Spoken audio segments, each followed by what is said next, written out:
Hello kabayan, magandang araw kabayan.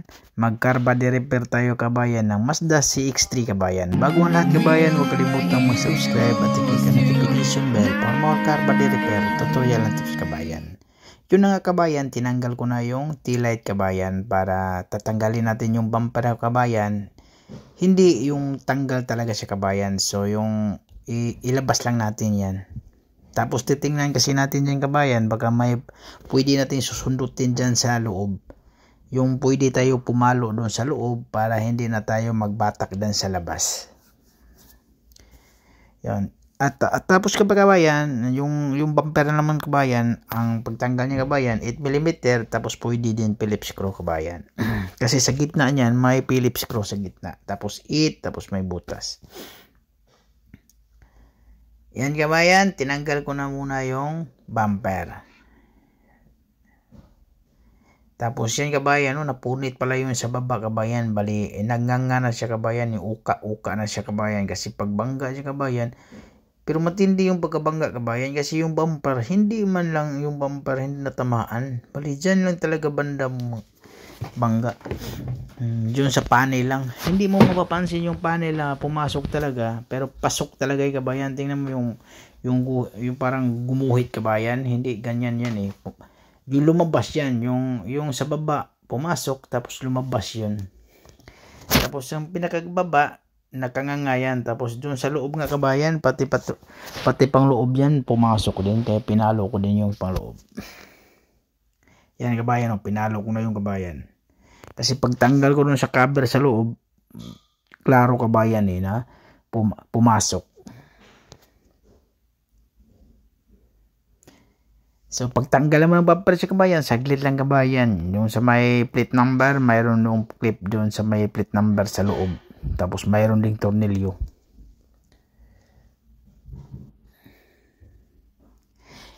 Pero hindi natin tatanggalin talaga yan kabayan, ha. Ilabas lang natin yan kasi isiting natin ulit yung kabayan. Saka na natin tanggalin yan pag ma-okay na lahat. Tapos yung clip retainer naman niya kabayan, hindi nabasag kabayan. Matibay.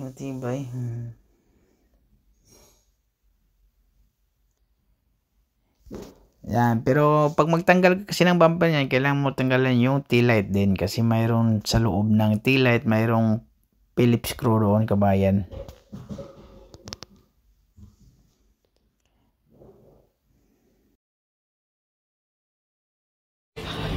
Kabayan, walang sundutan dito kabayan, hindi rin pwede lagyan natin na nut dito tapos hilain kasi dito lang po naangat. So kailangan natin gagamit tayo ng plate dito kabayan sa bahila. Ito yung kabayan, may linya to siya kabayan. Tapos yung tingnan mo kabayan, no? So gagamit tayo ng plate tapos sa bahila para maibalik natin to, tapos sabay palo dito. So plate lang tayo kabayan, tapos sabay hila natin yan, okay na yan. Hindi na tayo gagamit ng machine kabayan, yung panghila ng ito lang o yung isa ganun lang gagamitin natin.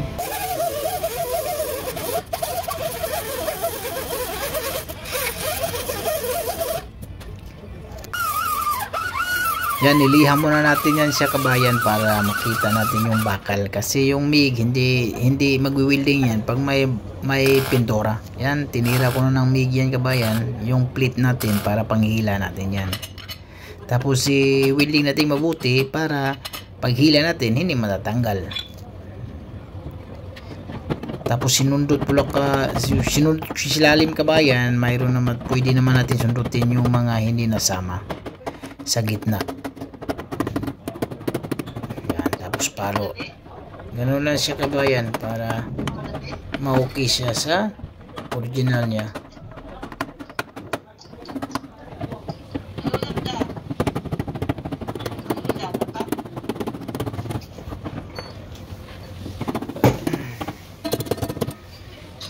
Yan kabayan, ganun lang kasimple mag-repair ng kutsi kabayan. Pag may mga small din kabayan, kayang-kaya niya kabayan, lalo na paglagyan ng masilya. Yan, kayang-kaya nyo rin yan pag may mga gamit lang. Importante yung gamit. Yan, katulad yan sa baba kabayan, okay na yun kabayan, diba? Ganun na siya kabayan. Pero yun nga kabayan, binatak ko na yun sa baba, hinila ko na siya. Tapos sabay tanggalin natin yung plate din. Ganun lang sa kabayan.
Yan kabayan, okay yung alignment natin kabayan. Tapos i-sandblast natin yung kabayan, yung mga pinag-weldingan natin yan para matanggal yung kalawang.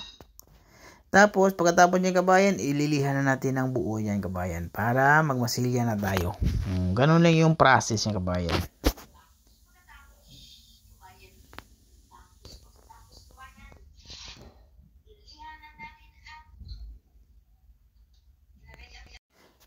Ang gamit pala natin ng liha niyan 80 yung liha natin yan kabayan, hindi tayo gagamit ng 120.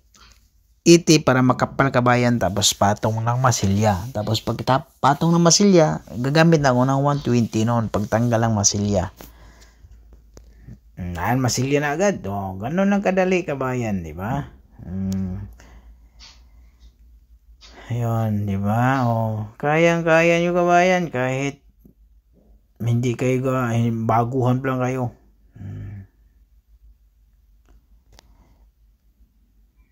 Tapos yung kanto niyan kabayan, importante yung kanto na yan.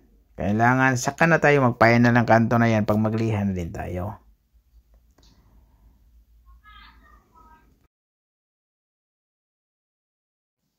Yan kabayan, unang patong. Ang gawin sa unang patong, lilihain din natin ang masin yan sa unang patong. Sa mga gilid, tatanggalin natin yung mga pangit-pangit. Tapos, lilihain natin ng kunti ng 120. Pagkatapos yung kabayan, patong ulit ng masilya. Para dalawang patong lang ng masilya, ganun na kabayan. Pero nakatatlong patong ako dyan kabayan, pero hindi buuhan. Dalawang patong ako sa may sa taas. Tapos sa may baba, yung kanto. Kasi may lumabas dun sa may kanto kabayan. Yan sa may baba. So, pinatungan ko dyan ng pangatlo. Saan sa baba lang, hindi na yung kabuuhan. Kasi okay na yung sa taas kabayan dalawang patong lang ko dyan ng masilya.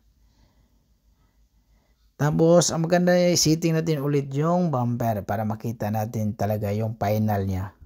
Para walang problema. Pagkatapos magkabit tayo dyan, ng piturahan na, ikabit natin, walang problema. Walang sablay tayo kasi yung align okay na na-setting na natin ng maayos. Ganun ang technique niya kabayan para hindi ka mahirapan after magkabit ka na lahat sa mga kabayan, accessories. Okay na siya kabayan, balinalihan na siya kabayan lahat. So ang gagawin natin, patungan natin ulit yung second coat na siya kabayan ng masilya. Yan, second coat na tayo ng masilya. Yan.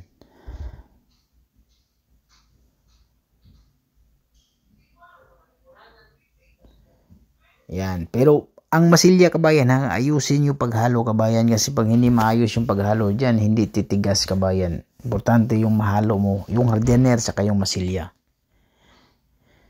Yan, pangalawang patong tayo dyan. Yan. Tapos yun ang sinasabi ko kabayan na yung sa baba, sa may kanto dyan sa baba, nagpangatlong patong tayo. Pero yung sa taas hindi na. Kasi okay na siya kabayan. Yan, ang gagawin mo kabayan, pag matapos ng masilya, lilihain natin ng gilid ng 120 pa din. 120, tatanggalin natin yung mga pangit-pangit, saka tayo na mag-block. Mag-block na yung final natin. Para doon na makita yung maganda. Yan, katulad yung kabayan. Yung tinanggal ko yung kabayan, yung mga pangit pa yan kabayan. Kasi hindi naman tayo gaano magaling magmasilya. Yan, so block na tayo. Gumamit natin ng block. Diyan na tayo kukuha ng final kabayan sa block. So, 120, 180. Tapos, pagkatapos ng 180, diyan na tayo titira ng 320.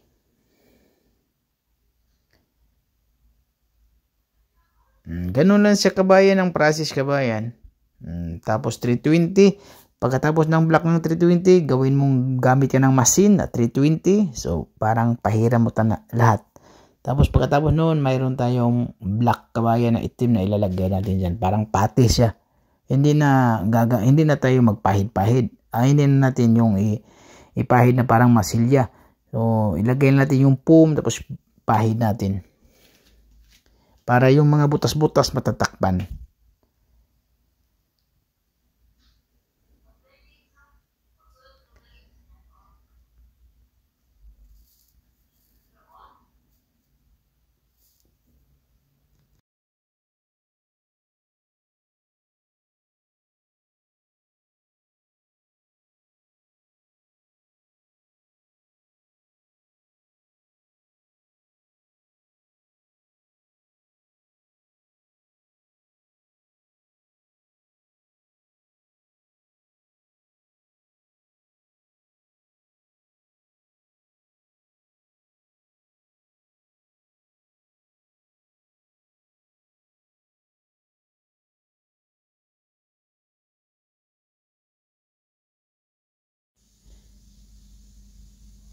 Yan pala kabayan, tanggalin natin yung lower molding niya sa kabayan. Yan, clip lang yan sa kabayan, tapos may double adhesive siya sa baba.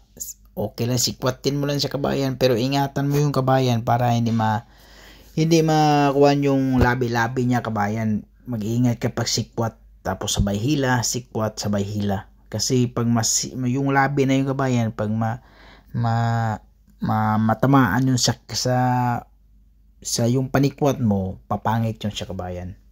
Tapos yun na kabayan, na-sitting na natin yan. Sitting, okay na yun sa kabayan. Tapos yan kabayan, tapos na pinturahan kabayan. Hindi ko na nakikita sa inyo nung nag-primer siya.